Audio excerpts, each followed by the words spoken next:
There is one sentence, just one. And when you finally say it, when you truly mean it, when it rises from a place so deep in your chest that it no longer sounds like a question, a plea, or one more tired attempt to make peace, everything changes. Not because the words are magic, not because they carry some secret power. It changes because the person speaking them is no longer the same person the narcissist thought they had mapped out. You become someone they did not prepare for. Someone they never included in their plan. Someone they spent years trying to wear down piece by piece, thought by thought, boundary by boundary, until your identity felt thin and weak and easy to control. And yet somehow they failed. That sentence is coming. Stay with me. Because what comes before it matters just as much as the words themselves. What happened to you was not just a bad relationship. It was not a simple misunderstanding. It was not a rough season, a mismatch, or two people who could not communicate well. What happened was much deeper. It was the slow breaking down of your sense of self by someone who needed you small so they could feel big. Someone who needed confusion around you so they could feel control inside themselves. If that hits hard, if your chest got tight just now, if something inside you whispered, yes, that is exactly what it felt like, then keep listening. This is for you. And in the next few minutes, I want to show you what a narcissist actually fears. Because most people get this wrong. Very wrong. And once you see it clearly, you cannot unsee it. Most people think a narcissist fears being exposed. They think that if they collect enough proof, show enough messages, tell enough people, or finally say the perfect thing in front of the perfect audience, the narcissist will fall apart. Other people think a narcissist fears anger. They believe that if they stop being nice, raise their voice, and hit back with the same force they have been taking for years, the narcissist will back off. And some people, especially the ones who have been trapped in the cycle the longest, start believing the narcissist fears losing them. They are trained to think their value comes from how hard the narcissist works to pull them back. But that is not the deepest fear. Not even close. What truly unsettles a narcissist is not exposure, and it is not your anger, and it is not the idea of losing access to you in some dramatic scene. What they fear most is a person who no longer needs them to define what is real, a person who no longer asks them for permission to trust their own mind, a person who has rebuilt an inner self so steady, so grounded, and so calm that no charm, no rage, no guilt, and no last-minute performance can move them off-center. A narcissist fears someone who is fully done. Not dramatic done, not wounded done, not the kind of done that still looks over the shoulder and waits for a text. Real done, quiet done, final done, the kind of done that closes like a heavy door. The kind of silence that says more than any argument ever could. And if you want to know why that silence is so terrifying to them, stay with me, because this next part explains everything. To understand that fear, you have to understand what narcissism really looks like. And I do not mean the cartoon version. Not just the loud person in the room who brags all day and acts like the world owes them applause. Some narcissists do look like that, but many do not. Many are smooth, many are charming, many are thoughtful in the beginning, some are soft-spoken, some seem generous, some seem deeply wounded, almost fragile, like they are just waiting for someone to finally love them the right way. Some look exactly like the person you trusted most, exactly like the person you built dreams around, exactly like the person you defended when other people had doubts. What connects all of them is not just ego, it is something more disturbing. It is the inability to fully accept that you are a separate human being with your own needs, your own feelings, your own limits, your own right to exist outside of what serves them. That is the core wound in the whole system.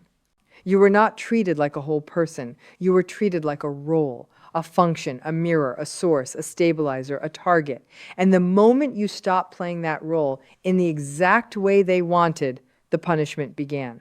Not because they missed you as a person, but because you were no longer behaving in a useful way. I know that truth can sting. I know part of you may still want to argue with it. But pause for a second and ask yourself this. When did they celebrate your joy without making it about them? When did they sit with your pain without turning the spotlight back onto their suffering? When did they hear one clear boundary from you and simply respect it because it mattered to you? Clarity hurts. But clarity is where healing starts. The structure of this kind of control does not appear in one day. It is built slowly. It often starts with mirroring. In the beginning, they seem to become exactly what you need. They reflect your values. They echo your dreams. They seem to understand your pain with almost shocking accuracy. They say the right thing at the right time. They feel familiar fast. Safe fast, special fast. And that speed is part of the hook. Sometimes it is not even fully planned in a cold, evil way. Sometimes they also believe the role they are playing in those early moments. That is what makes it more confusing. But here is the tragedy. The version of them you fell for was often a reflection of your own goodness, your own depth, your own loyalty, your own hope. You saw your values mirrored back at you and thought, finally, someone who gets me. Then the cracks began. The coldness showed up. The dismissiveness showed up. The cruelty arrived in moments you could not explain. And your mind did something very human. It clung to the first picture. It told you that the loving version was the real one, and the cruel version was just stress, fear, pressure, pain, childhood wounds, bad timing, or maybe somehow your fault. And right there, the war began. The war between what you felt and what you were told, between what your body knew and what your mind was trying to excuse, between your memory and their version of events. This is why the cycle feels impossible to leave. You are not just leaving a person. You are trying to untangle yourself from a story that kept changing while you were still inside it. And that confusion is not random. It is the control. This is where the mental trap gets deep. People talk about gaslighting all the time, but many do not understand how far it reaches. It is not only about denying one event or twisting one argument. The most damaging form of gaslighting is when your whole way of reading reality starts to break down. It is the slow training of your mind to distrust itself. You say something hurtful happened, and they call you too sensitive. You remember a promise, and they tell you that never happened. You react to obvious cruelty, and suddenly you are the unstable one. Your needs become selfish. Your grief becomes manipulation. Your anger becomes proof that you are the problem. Your memory becomes unreliable. Your instincts become dramatic. Your boundaries become attacks. Slowly, almost without noticing, you stop checking what you think and feel. Instead, you monitor them. What will they allow? What tone are they in today? What version of the truth are they using now? What can you say without starting a fight? That shift is huge. Because once that happens, you are no longer living from your center. You are orbiting theirs. And if you have ever stood in the middle of your own life, feeling strange to yourself, if you have ever thought, I do not even know what is real anymore, then hear me carefully. That confusion is not your identity. It is not proof that you are weak, broken, or foolish. It is evidence that your trust in your own mind was slowly attacked. That is different, very different. And once you see that difference, something starts to return. Not all at once, but enough. Enough for you to begin finding your way back. Then there is trauma bonding, one of the most misunderstood parts of this entire experience. People on the outside look at survivors and ask cruel questions. Why did you stay? Why did you go back? Why did you defend someone who was hurting you? But trauma bonding is not stupidity. It is not weakness. It is not a lack of self-respect. It is not proof that you enjoyed the pain. It is a real response inside the nervous system. When fear, confusion, emotional pain, and brief moments of relief get mixed together again and again, the brain starts forming a powerful bond. The same person who wounds you becomes the person who briefly comforts you. The same person who causes the panic becomes the one who can stop it for a moment. That creates dependency. Not because the relationship is healthy, but because the body is trying to survive. And survival chemistry is powerful, very powerful. It can keep you attached long after your logic already knows the truth. This is why leaving is not just a decision, it is a whole body process. It is the breaking of a pattern that got written into your stress response. So, if you ever judged yourself for loving them, for missing them, for craving relief from the same person who caused the chaos, stop for a moment. Your body was trying to find safety in a place that kept changing shape. That is not a character flaw. That is what happens when unpredictability becomes the bond. And here is the key part, so do not miss this. The love you felt was real. Your care was real. Your loyalty was real.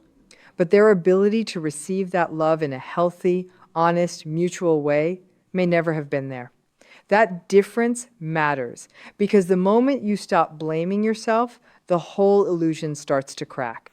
And then one day, after enough pain, enough late nights, enough reading, enough silence, enough moments where your heart knows what your mind is still trying to argue with, something shifts. It may not look dramatic from the outside. There may be no big speech, no movie scene, no perfect ending, but inside, a line gets crossed. You stop trying to fix them. You stop trying to explain yourself in 10 different ways, hoping one version will finally reach them. You stop waiting for the apology. Stop waiting for the honest admission. Stop waiting for remorse so real that it finally matches the damage done. You stop needing them to say, yes, I hurt you. Yes, you were right. Yes, what happened was wrong. You stop needing them to sign off on your reality. That is the turning point. Because narcissistic control runs on your emotional engagement. It feeds on your reaction. Your tears, your hope, your rage, your confusion, your endless need to resolve the unresolved, all of it becomes fuel. Even anger can feed the bond. Even fighting back can still keep you tied into the game. As long as you are emotionally circling them, they still feel important. They still feel powerful. They still feel like the center of the room. And that is why they provoke. That is why they return.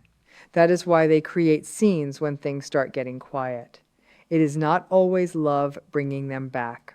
Often it is access, it is supply, it is the need to feel that they can still move you. But when you truly stop reacting, not as a performance, not as a strategy, but from a real inner ending, the game breaks. Suddenly, there is nothing to pull on, nothing to twist, nothing to feed from. And this is where the sentence begins to form. Not as revenge, not as a trick, not as something clever you say to win one last exchange. The sentence only has power when it is backed by a nervous system that has finally stepped out of the storm. Until then, words are just words, but once the inner shift happens, even the simplest sentence can land with finality. Because what terrifies a narcissist is not your pain. They can work with pain. They can use pain. What unsettles them is your peace, real peace, the kind that does not ask for permission, the kind that does not beg to be understood, the kind that no longer needs to be chosen because it is already chosen itself. Watch this carefully, because this is where many people get fooled. When a narcissist senses that you are actually slipping out of reach, they often change, or seem to.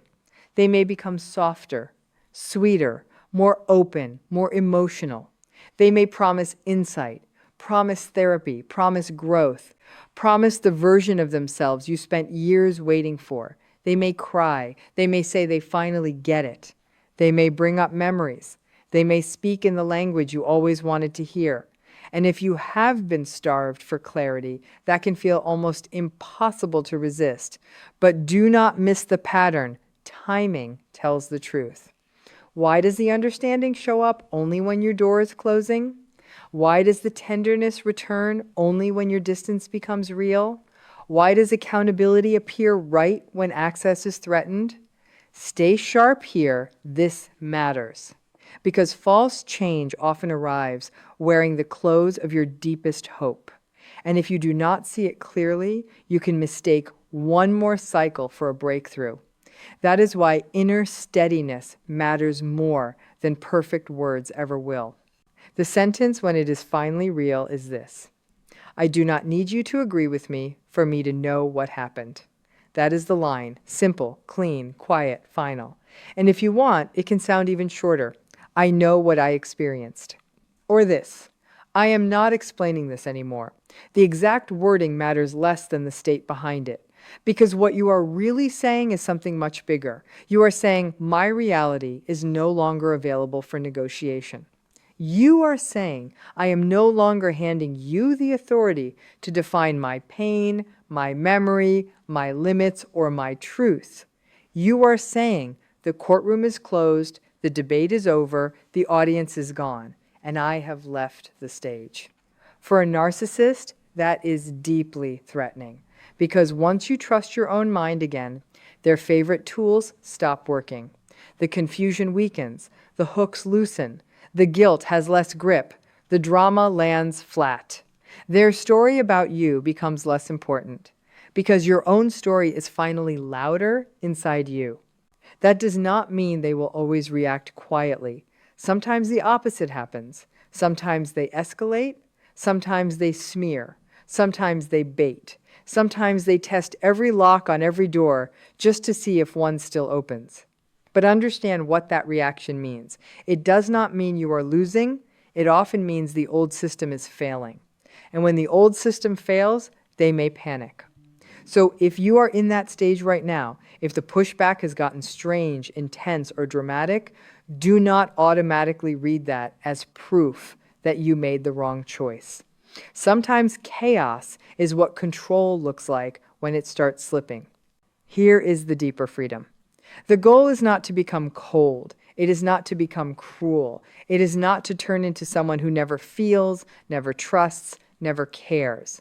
The goal is to become anchored, to become someone whose compassion no longer works against them, to become someone who can feel love without abandoning themselves, someone who can hear guilt without obeying it, someone who can be kind without becoming available for mistreatment.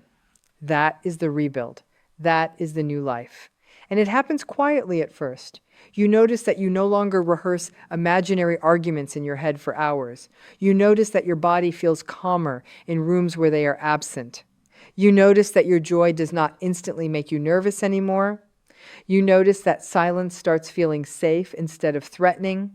You notice that your own preferences return. Music returns. Appetite returns. Sleep returns. Humor returns. The little parts of you they never fully destroyed begin walking back home. And that is the part no one tells you enough. Healing is not only about ending the pain, it is also about meeting yourself again. The version of you that existed before the constant second guessing. The version of you that did not need to scan every face for danger. The version of you that could take up space without apology. If this is speaking to something in you, do not scroll away from that feeling. Stay with it. Because sometimes one clear truth heard at the right moment can save you years of going in circles. And this may be that moment, not because I am giving you a magic line, but because you may finally be ready to believe what your own mind has been trying to tell you for a long time. So when the time comes, you do not have to shout. You do not have to convince. You do not have to win the argument, expose every lie, or force one last confession from someone who lives by distortion. You do not need a perfect ending to create a real ending. You only need truth, steady truth, lived truth, the kind that no longer trembles when challenged, the kind that says, I see the pattern, I see the cost, I see what this did to me, and I am not stepping back into it just because you changed your tone. The sentence that makes a narcissist fear you is not threatening, it is not loud, it is not dramatic. It is the sentence that proves you are out of reach in the one way they cannot tolerate, inside yourself. It proves that your center no longer lives in their hands. It proves that your reality no longer needs their approval. It proves that the version of you they tried to train into confusion has started to disappear. And in that person's place stands someone calmer, clearer, and far harder to control. And once that happens, even if your voice shakes the first time, even if your legs feel weak, even if part of you still grieves what you hoped they would become, the shift is real. Because being done does not mean you never feel pain again. It means pain no longer makes the decision for you. It means longing no longer writes the script. It means confusion no longer runs the room. And from that place, whether you say it out loud or only inside your own heart, the message becomes clear. I know what happened. I know who I am. And I am not coming back to a place where I have to betray myself to be loved.